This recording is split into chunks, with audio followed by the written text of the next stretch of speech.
जहां एक तरफ भारत को S-400 मिल रहे हैं, इससे ही पाकिस्तानी वायुसेना में घबराहट फैली हुई है, तो वहीं दूसरी तरफ अब भारत वो टेक्नोलॉजी हासिल कर रहा है जो F-35 विमानों के लिए खतरनाक बनेंगे, तो उसके सामने J-20 टिकता ही नहीं है। तो वहीं सबसे बड़ी खबर, अब अमेरिकी सांसदों ने भारत से मांगी है मदद, वो भी चीन के खिलाफ। इतिहास में जो कुछ नहीं हुआ था वो अब हो रहा है। जानेंगे इन खबरों को विस्तार से। S-400 के आने के बाद सबसे ज्यादा चिंता में पाकिस्तान पड़ा हुआ है। पाकिस्तान इसलिए चिंता में पड़ा हुआ है क्योंकि भारत की रणनीति इस वक्त पाकिस्तान के तरफ ज्यादा है। मतलब ये कि चीन बड़ा दुश्मन है, चीन को तो काउंटर करना ही है, लेकिन भारत अपने S-400 के बैच को जो अभी आ रहा है, संभवतः उसे पाकिस्तान की सीमा पर लगाने वाला है। पाकिस्तान की सीमा पर लगाने का मतलब ये हो गया कि जो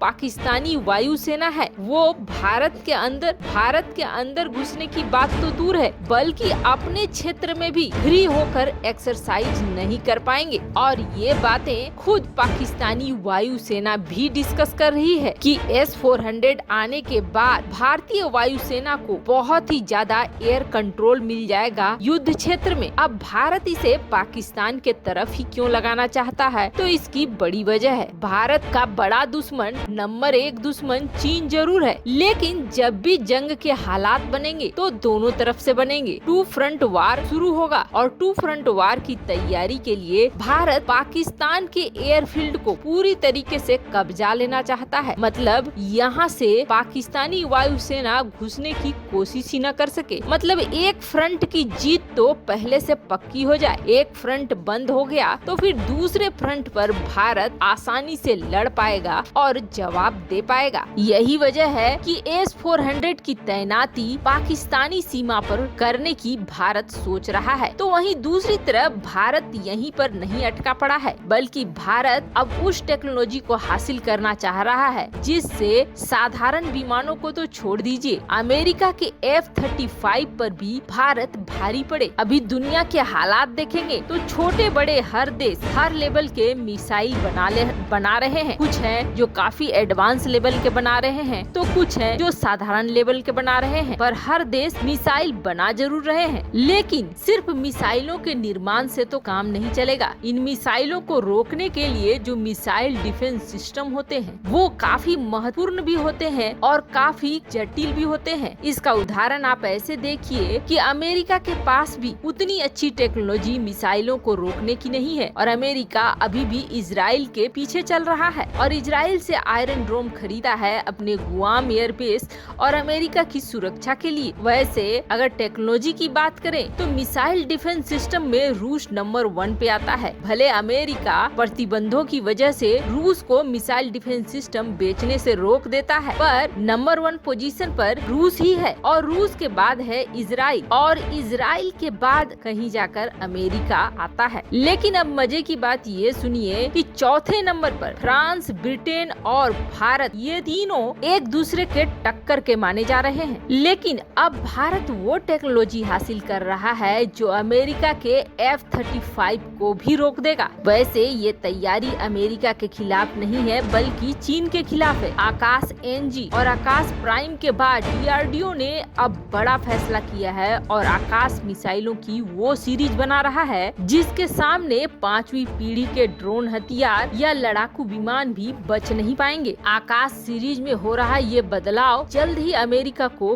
कड़ी टक्कर देगा। तो वहीं दूसरी तरफ अब अमेरिका के सांसदों ने भारत से मदद मांगी है। आप सोच सकते हैं भारत इस वक्त किस तरीके से दुनिया भर में ताकतवर हो रहा है, और ये मदद मांगी है चीन के खिलाफ। चीन इस वक्त दुनिया भर में न सिर्फ अपने प्रोपेगेंडा के जरिए शक्तिशाली होने का दावा करता है, बल्कि कई ऐसे जगह है जहां वो सेंध भी लगा चुका है, चाहे अंतर्राष्ट्रीय संस्थान हो या फिर अंतर्राष्ट्रीय प्लेटफॉर्म ही क्यों न हो। चीन के खिलाफ एक मुखर और तेज आवाज के रूप में जल्द कोई देश नहीं आता है, लेकिन भारत उन देशों में है जो चीन को हर तरीके से जवाब देता है। अब जैसा कि चीन के गोबर टाइम्स ने साफ साफ इन बातों को कहना शुरू कर दिया है कि भारत ने 300 एप्लीकेशन को बंद किए। भारत ने बहुत सारी कंपनियों को अपने देश में निवेश नहीं करने दिया। चीन इन चीजों को भूलता नहीं है, क्योंकि चीन के $बिलियन का नुकसान हुआ और नुकसान चीन कभी भूल नहीं पाता है। खैर, आपको बता दें, भारत ही वो पहला देश है जिसने इन चीजों की शुरुआत करी। एप्लीकेशन बैन करना हो या चीनी कंपनियों को बाहर करना हो, शुरुआत भारत से हुई और ये चीजें फिर फैलने लगी दुनिया भर में और दुनिया भर के देश अपने अपने जरूरत के हिसाब से चीन के ऊपर बैन लगाने लगे। फिर चीन ने सहारा लिया हाइब्रिड वार का। इस वक्त दुनिया भर में हाइब्रिड वार इतना खतरनाक है, ये लगभग सभी देश समझ चुके हैं और हाइब्रिड वॉर के लिए सबसे खतरनाक टूल बन गया है, सबसे खतरनाक हथियार बन गया है सोशल मीडिया। सोशल मीडिया के जरिए किसी भी देश में उथल पुथल मचाना और गलत जानकारियों को भेजना ताकि उस देश में किसी तरह से उपद्रव मचाया जा सके, ये अब चीन का पाकिस्तान का टारगेट हो गया है। कई ऐसे ग्रुप इन्होंने बना रखे हैं जो ग्रुप खास तौर पर सोशल मीडिया पे आते हैं इन देशों का प्रोपेगेंडा फैलाने के लिए ही। इनके पास खूब सारा वक्त होता है, या फिर ये कहें इन्हें पैसे ही इस बात के मिलते हैं कि ये प्रोपेगेंडा को फैला सके। खास करके चीनी अकाउंट्स, पाकिस्तानी अकाउंट्स अब निशाने पर हैं, पर अब तक इन पे बहुत बड़े एक्शन की उम्मीद नहीं होती थी। पर अब भारत की तरफ देख रहे हैं रिपब्लिकन सांसद, अमेरिका के 14 रिपब्लिकन मेंबर ऑफ कांग्रेस ने भारत के जो ट्विटर में सीईओ बने हुए हैं पराग अग्रवाल, उनको चिट्ठी लिखी